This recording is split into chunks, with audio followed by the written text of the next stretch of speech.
అక్కడ నుంచి గెలిచినటువంటి పైడి రాకేష్ రెడ్డి గారు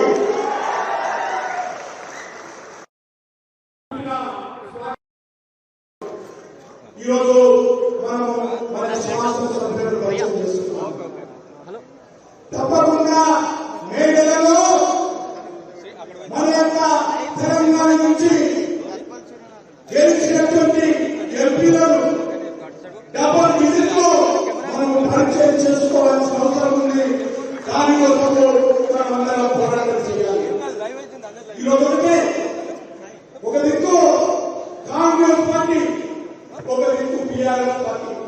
ఈ రెండు పార్టీల వ్యతిరేకంగా మనం పోరాటం కొనసాగించాలి. మనము రానున్నటువంటి పార్లమెంట్ ఎన్నికల్లో ఈ రెండు పార్టీల వ్యతిరేకంగా భారతీయ జనతా పార్టీ జెండా ఎగరవేయాల్సిన అవసరం ఉంది. నాకు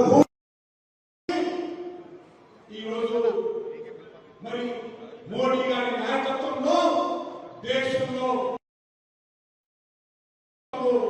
మూడోసారి హ్యాట్రిక్ సాధించి విజయం సాధించబోతుంది.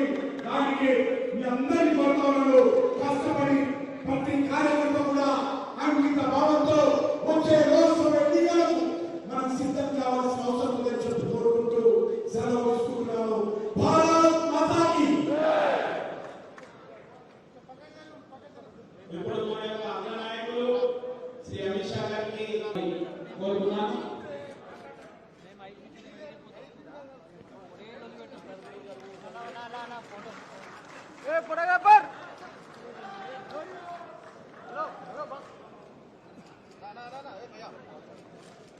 ఆ తర్వాత ఈ రంగారెడ్డి రూరల్ జిల్లా అధ్యక్షులు శ్రీ గొప్ప నరసింహారెడ్డి గారు వారిని స్వాగతం పలకవలసిందిగా కోరుతున్నాను.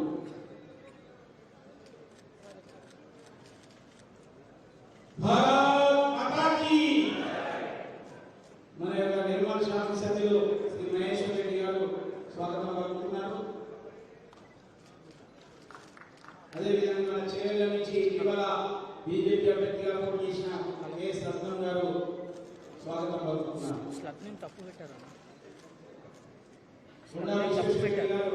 మన యొక్క మాజీ పార్లమెంట్ సభ్యులు నిజామాబాద్ శాసనసభ్యులు శ్రీ సూర్యనారాయణ మీటింగ్ భారత్ మాతా కీ.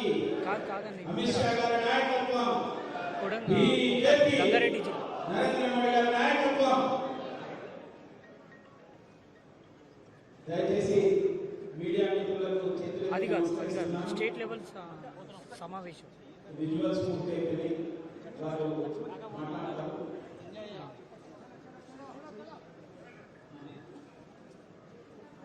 ఇప్పుడు మన యొక్క సెంట్రల్ గవర్నమెంట్ కోఆపరేటివ్ మినిస్టర్ అన్న ఒక్క నిమిషం సార్ పైకి వచ్చిన ఒక ఫ్రేమ్ తీసుకుంటాం అంతే. ఒక్క ఫ్రేమ్ తీసుకుంటాం వెళ్ళిపోతాం.